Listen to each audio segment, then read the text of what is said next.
హెచ్చరిక, దైవజనుని హెచ్చరిక.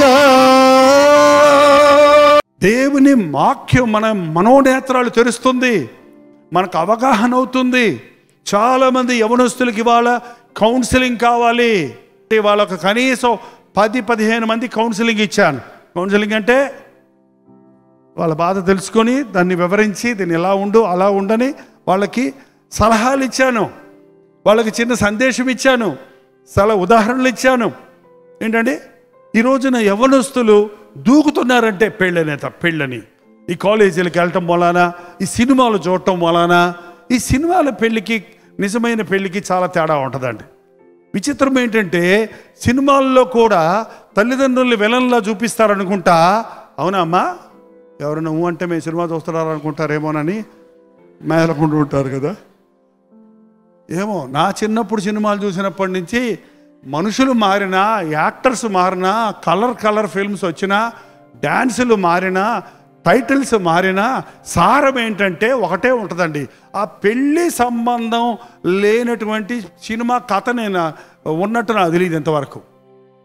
ఒక అబ్బాయి అమ్మాయి ఉండాలి, ఆ నాన్నో వీళ్ళ నాన్నో ఎవడో ఒకడు వద్దనాడి, ఎవడో ఒకడు విలన్ ఉండాలి, వాడు డిస్కు అంటే 30 మంది సావాలి. ఇదే కథలు తీసుకొని రంగులుగా మార్చి ఎఫెక్ట్స్ వేసి గరగర చేస్తుంటే దానికి డబ్బులు కట్టి గురుగురు చూస్తున్నారు మనుషులు పోయి.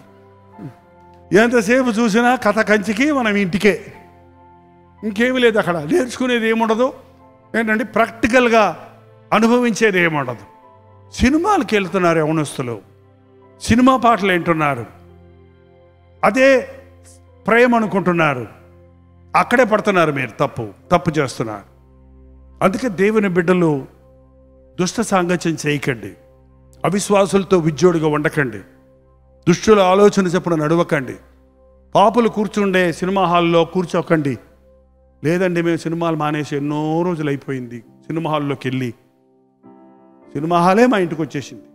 ప్రతి ఇంట్లో ఒక హోమ్ థియేటర్ అంటే అక్కడ ఉండేది ఇంతకుముందు. ఇప్పుడు ఎక్కడికి వచ్చింది థియేటరు? హోమ్లోకి వచ్చేసింది. నాకు మొన్నటిదాకా తెలియదు, ఇప్పుడే ఎవరో నేర్పించారు. మన యూట్యూబ్లో ఉన్న మెసేజ్లు కూడా టీవీలో చూసుకోవచ్చట. ఇప్పుడు లేటెస్ట్ టీవీలోకి వచ్చింది. అక్కడ నొక్కితే ఇందులో ఉన్నది అందులోకి వస్తుంది. అంటే ఇందులో ఉన్న సినిమాలు కూడా అందులో ఇంట్లోనే చూసుకోవచ్చు అన్నమాట. జియోలోనో ఎందులోనో ఫ్రీగా ఇస్తున్నారు కదా సినిమాలు, ఎన్ని చూసుకోవచ్చు అంట. ఏంటంటే చాలా చీప్గా వచ్చేస్తున్నాయి. చీప్గా వచ్చిందని ఓలు తక్కువని గుడిదాన్ని పెళ్లి చేసుకుంటే 160 ఆమెల కొండలు బాగొట్టిందట. పూర్వం సాగుతుంది. ఏంటంటే ఓలు తక్కువని గుడ్డుదాన్ని అంటే ఆ రోజుల్లో ఎదురు కట్నం ఇచ్చి పెళ్లి చేసుకునేవాళ్ళు. ఏమో రేపు పొద్దున మన దేశానికి అది వచ్చినా వస్తుంది. అమ్మాయిల జనరేషన్, అమ్మాయిలు వద్దొద్దు అంటున్నారు కదా అందరూ. అమ్మాయిలు తగ్గిపోయి అబ్బాయిలు ఎక్కువయ్యారనుకోండి, కట్నాలు ఎదురు కట్నాలు ఇవ్వాల్సిందే. 10 మంది అబ్బాయిలకు ఒక అమ్మాయి ఉందనుకో, ఏం చేస్తారు మరి? ఏంటండి అలా ఓళ్ళు తక్కువ కట్నం ఇవ్వాలని చెప్పి చేసుకున్నాడంటే, చేసుకుంటే రోజు కూడలు బాగా కొడుతుంది ఆమె. మొత్తానికి లాస్ వచ్చింది. పిచ్చి ఆలోచనలు, తప్పుడు క్యాలిక్యులేషన్స్ చేసుకుంటూ దొంగ ప్రేమను, శరీర ఇచ్ఛలను ప్రేమ అనుకొని తప్పటడుగేస్తున్నారు. జాగ్రత్త యవ్వన బిడ్డలారా, జాగ్రత్త. పెళ్ళి విషయం మీది కాదు. పెళ్ళి నిర్ణయం చేయవలసింది మీరు కాదు. నా పెళ్లి విషయం మా అమ్మ నాన్న నిర్ణయిస్తారు అనేది నీ గుండెల్లో ముద్ర వేసేసుకో. ఎవరన్నా వచ్చి ఐ లవ్ యూ అంటే ఓహో మా నాన్నకు చెప్పపో అని చెప్పావు. ఏంటంటే మా అమ్మకు చెప్పు. నువ్వు చెప్పేదేదో నాకు అర్థం కావటం లేదు. భాష, నా పెళ్లి విషయం నా చేతుల్లో లేదు. నన్ను కని పెంచి పెద్ద చేసిన తల్లిదండ్రుల దగ్గర చెప్పు. ధైర్యం ఉంటే వెళ్ళి అమ్మ నాన్న దగ్గర అడుగుతాడు. అవసరమైతే చెప్పు దెబ్బలు తిని నిన్ను చేసుకుంటాడు పోనీ. అంతేగాని మా అమ్మ వస్తుంది, మా నాన్న వస్తున్నాడు అన్నది దొంగ ప్రేమ కదా. ఏంటంటే ఎవరు చూడకుండా మీ ఇద్దరే మాట్లాడుకుంటూ దుప్పటి ముసుకేసుకొని సెల్లులో చెవులో పెట్టుకొని మాట్లాడుకుంటారంట. ఏంటే అంటే అబ్బాయి ఏం లేదమ్మా దోమలు కొడుతున్నాయి. ఏ దోమ దొరికింది నీ చెవులోకి? ఆ ఇంట్లో దోమ ఈ ఇంట్లోకి ఎందుకు వచ్చింది? ఏంటండి సగానికి సగం పాపాలకు మూలం ఈ సెల్ ఫోనేనండి. బాల సగానికి సగం పాపాలకి మూలం. ఆ సెల్ ఫోన్ మీరు కంట్రోల్ చేయలేకపోతే కుప్పతొట్ల పడి, అయ్యో ఇప్పుడే 70,000 పెట్టుకున్నానండి, కుప్పతొట్లు ఎలా పడేయను? సరే, ఆ సెల్ ఫోన్ నువ్వు కలిసి నరకంలో పడు. 70,000 ముఖ్యమా, నరకం తప్పించుకోవటం ముఖ్యమా? గమనించండి. ఒక మంచి తల్లి తన ఇంటి వారి నడతలు కనిపెడుతుంది. ఒక తండ్రి తన బిడ్డలను క్రమపరుచుకుంటాడు. వివాహం విషయం వచ్చేటప్పటికి నీవు చెప్పిన మాట వినాలనుకుంటున్నావు, కానీ అంతవరకు వాళ్ళని పట్టించుకోలేదు. కాబట్టి నువ్వు చెప్పిన మ్యాచ్ని, నువ్వు చూపించిన వ్యక్తిని, నువ్వు చూపించిన వివాహాన్ని వద్దంటున్నారు.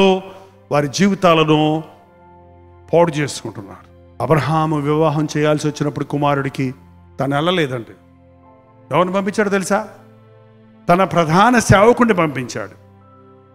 ఆ ఎలియాజరు ప్రార్థనాపరుడు నా కుమారుడికి వివాహానికి వ్యక్తిని తీసుకురావాలని ప్రార్థనాపరుడికి అప్పచెప్పారు. పెళ్ళిళ్ళ పేరయ్య కాదు, మ్యాట్రిమోనీ వాళ్ళకి కాదు. దేవుని మందిరంలో దేవుని సేవకులకి చెప్పండి, దేవుని సన్నిధిలో మీరు ఈ విషయం పెట్టి ప్రార్థించండి. ఇల్లు కట్టుకోవాలన్నప్పుడు ఎలా పడి ప్రార్థన చేస్తారో, ఉద్యోగం కావాలన్నప్పుడు ఎలాగ దేవుని వేడుకుంటారో, మరణాపాయంలో ఉన్నప్పుడు ఒక బిడ్డ కోసం యాక్సిడెంట్ అయినప్పుడు అయ్యా కాపాడయ్యా రోధిస్తారో, పెళ్లి విషయం వచ్చేటప్పటికి అంతకంటే సీరియస్గా తీసుకోండి. ఆ విషయాన్ని అంతకంటే ఎక్కువ దేవుని సన్నిధిలో మొరపెట్టండి. ప్రార్థన. మన 2 చేతులు ఎత్తి ప్రార్థన చేద్దాం. పరిశుద్ధుడా, ప్రేమగల్ల తండ్రి, ఒక్కసారి మమ్మల్ని చూడు నాయన. ఇక్కడున్న మా యవ్వనస్తుల్ని కాపాడు తండ్రి, యవ్వన బిడ్డల్ని కాపాడు నాయన.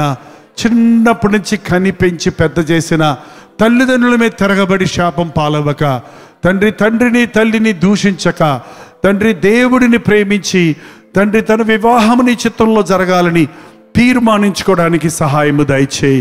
ప్రతి విధమైన తప్పైన ఎఫెక్షన్స్ నుంచి యవ్వన బిడ్డలను నజరుడైన యేసుక్రీస్తు నామంలో విడుదల చేయించున్నాము నాయన. నిజమైన ప్రేమ, నిజమైన ప్రేమ, శాశ్వతమైన ప్రేమ తండ్రి, నిస్వార్థమైన ప్రేమ, పవిత్రమైన ప్రేమ, యథార్థమైన ప్రేమ కుటుంబంలో ఉండినట్లుగా నీ చిత్తములో వివాహాలు జరగడానికి సహాయము చేయి. నీ సన్నిధిలో ప్రార్థించుటకు, దీవించబడుటకు సహాయము చేయమని యేసు క్రీస్తు నామములో అడుగుచున్నాము తండ్రి. మన తండ్రి అయిన దేవుని యొక్క ప్రేమయు, కుమారుడైన క్రీస్తు యొక్క కృపయు, ఆదరణకర్త అయిన పరిశుద్ధాత్మ యొక్క సహవాసమును కుడి వచ్చిన మనందరికీ ఇప్పుడును సదాకాలము తోడై ఉండును గాక. ఆమేన్, ఆమేన్, ఆమేన్.